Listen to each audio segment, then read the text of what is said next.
Boqonnaa qalbii koo kan boriif na gorsu yaa kalaama rabbii danda'ee sin obsu kitaaba samii bu'ee jechiisa hunduu haqaa guyyaa qiyaamaa san ragaadhaaf nu dhaqaa akka hawwii kiyyaaf ija sirraan libsu yaa kalaama rabbii maal jedhee si ibsu kan harfiin tokkichi kudhaniin baay'atu.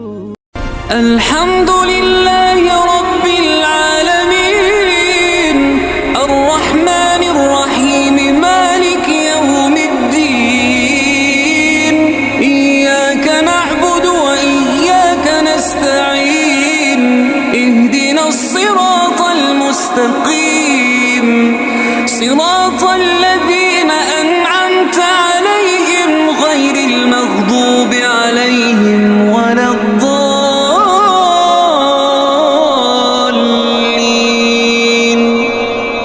yaa rabbii nama waan gaarii hojjetee akiraa gubbatti nama waan gaarii hojjetee addunyaa gubbaatti nama waan gaarii hojjetee akiratti nama badhaafamu yaa rabbi nu taasisi. Gubbaa kanatti nama waan hin taane hojjete boru akiratti hongoo rabbi nu taasisini. Waan galaa keenya of duraa kana nama yaadachiisaa jechuudha viidiyoon kuni. Rabbumatu beeka jannata argannaa fi azaaba argannaa rabbumatu beeka. Rabbi rahmatuma ofiitiin nu halaalu guyyaa gaafa gala kennaa jechuudha. Akkasitti viidiyoon kuni of keessa deebi'anii yoo ilaalan yaa rabbi kiyya maal galaa qopheeffadhee lafaa qaba galaa tolfatuutu galaa qopheeffatuutu waa achi har'a kaayatan boru fuudhanii namni har'a waa achi hin kaanne boru ol ka'ee waan hin jirre san fuudhuu hin danda'u akkas.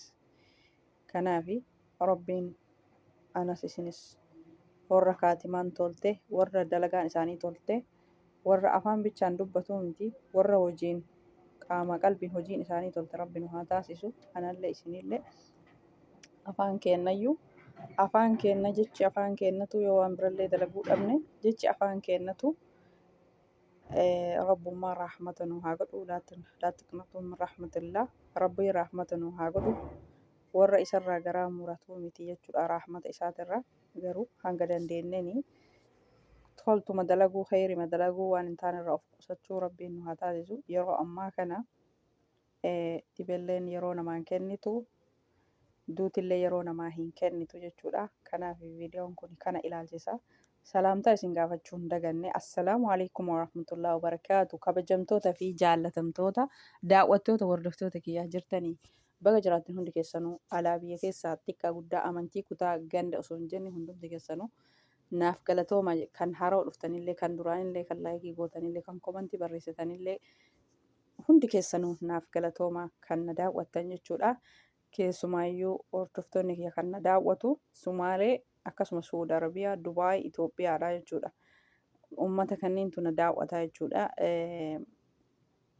Karaa YouTube Studio yookaan karaa YouTube Creator keessatti namoonni na hordofanii biyyoota Sumaalee irraa jechuudha. Sumaalee afaan Oromootiin fakkaate Sumaaleedha. Kanaaf hedduu tokko galatooma biyyoota na hordofan ilaalee jechuudha. Kuwwan biyyoonni biraan jirtanii kan akka Kuweetii, kan akka Bahareenii, kan akka biyyoota garaagaraa jechuudha. Namni keenya kanuma bichaadha kan Dubaayimaa fi Suudii, Itoophiyaa, Sumaalee bichaa jira. Kanaaf viidiyoo kanallee laayikii godhaa isiniin jedha. Akka vaayiraaliin isaa bahu laayikii hin dagatina isiniin jedha. Biliis Oromooti laayikii hin dagatinaa viidiyoolee naaf ilaalaa isiniin jedha. Chaanaala kiyya akka vaayiraalii bahu vaayiraala hin qabu jechuudha.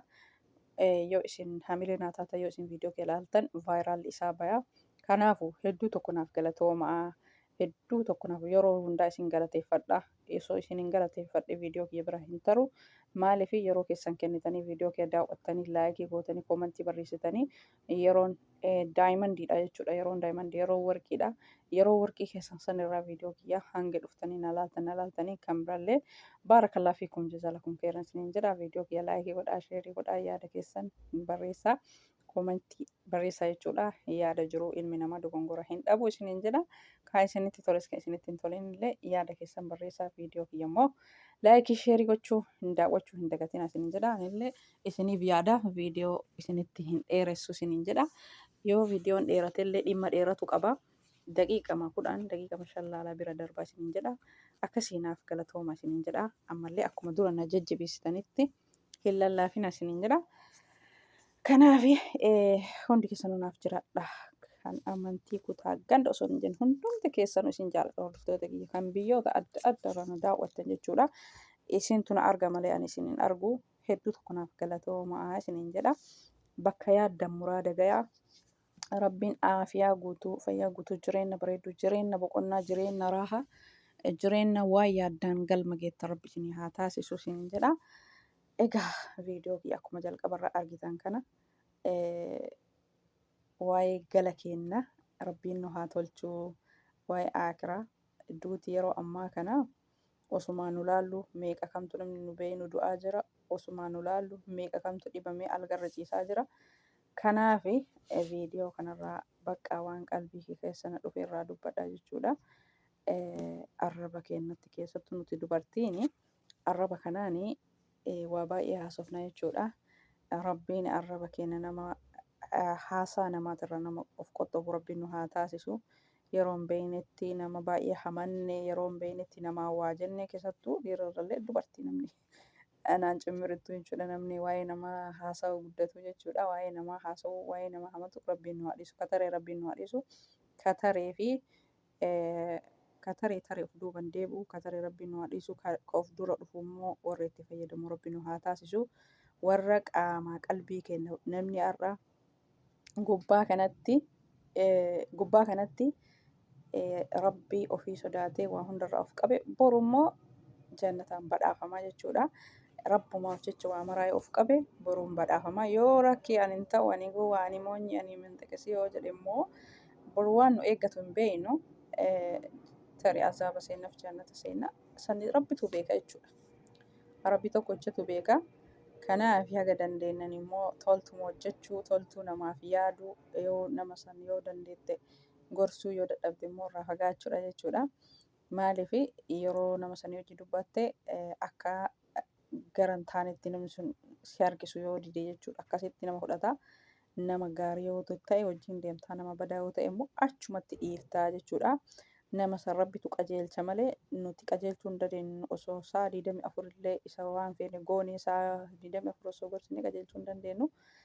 Anas isinis Rabbiin warra karaan isaanii tolee Rabbiin nu haa taasisu. Warra addunyaa kana gubbatti obsee sabaree boru immoo badhaasa Rabbi argatu Rabbi nu haa taasisu. Ka toltu dalagellee toltuma ofiitiin gala, ka hamtu dalagellee hamtuma ofiitiin gala. Warra san keessa warra milkaa'e Rabbi nu haa taasisu. Warra soomana soomee sooman irraa milkaa'e, warra du'aayii godhatee du'aayin isaa irraa milkaa'e, warra salaata ofii 5 waqtii eeggatee salaata isaa irraa milkaa'e Rabbiin nu haa taasisu. Rabbiin nu haa laaffisu jechuudha. Rabbiin nama waqtii isaatti fayyadamee akkasuma hama namaatirraa fagaatee Rabbiin nu haa taasisu.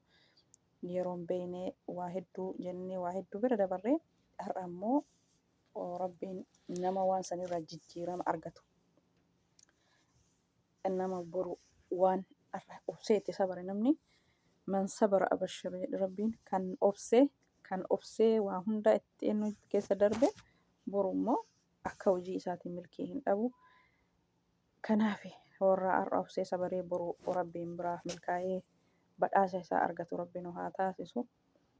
Hedduu tokko yeroo namni waa walitti jabaatu, namni yeroo walii yaaduu dhiisu waan akkasiisan nama ilaalchisaa jechuudha viidiyoon. Kanaaf viidiyoo jalqabarra kaayisanii Rabbiin akiraan keenan tolchee waa maraan nu haa gammachiisu. Viidiyoon kee kana fakkaata akka viidiyoo biraatiin nuti deemti. Baay'ee.